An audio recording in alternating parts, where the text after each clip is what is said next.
The Budge Porter Project really began on July 28, 1955, on Budge's birthday.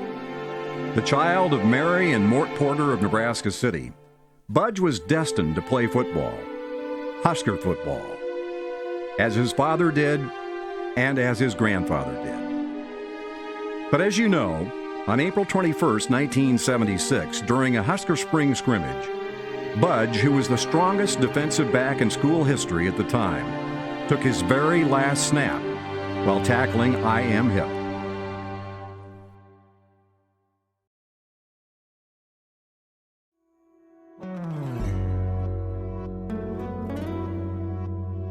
Budge's life changed forever. He suffered a catastrophic neck injury that instantly left him a quadriplegic, losing all normal bodily functions from the neck down. Only after years of rigid physical therapy has he regained limited function. Guy Ingalls was an assistant coach and on the sideline. I can remember the incident and the accident like it was yesterday. It was a beautiful scrimmage, spring scrimmage in the stadium on film. Everybody was going to be graded. And when the accident occurred, I think it was apparent very quickly that it was more than just another injury.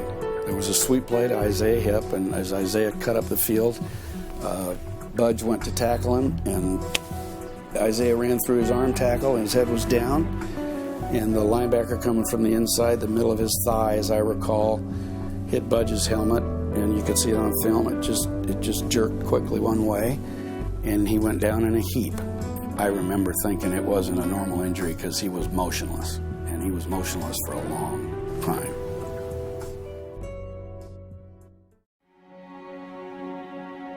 True to his Nebraska values, Budge never gave up. He graduated from Nebraska, married Diane, worked as a stockbroker for 25 years, and fathered 3 beautiful children against all odds. But now, after bravely battling total disability for 36 years, Budge's physical condition continues to deteriorate. No longer able to work, and with medical costs mounting, Budge was forced to file bankruptcy and had his home foreclosed upon last November. All these things difficult enough, but really the least of his problems, which include muscle spasms, bowel and bladder incontinence, sexual dysfunction, difficult fertility issues, and a shortened life expectancy. And while Budge's spirit remains unbridled, a typical day for him is not so typical. It's not easy for him to do the simple things we take for granted: getting dressed, preparing a meal, taking a bath, getting in and out of bed, and his vehicle. So a group of friends got together to see how they could help. Consensus was to try to help build Budge and Diane a state-of-the-art, totally wheelchair-accessible and mobility-equipped home. Sam Marchese, Steve Reeder, and Brad Brown have led the way. Budge has a wonderful spirit about him. I really enjoy spending time with Budge.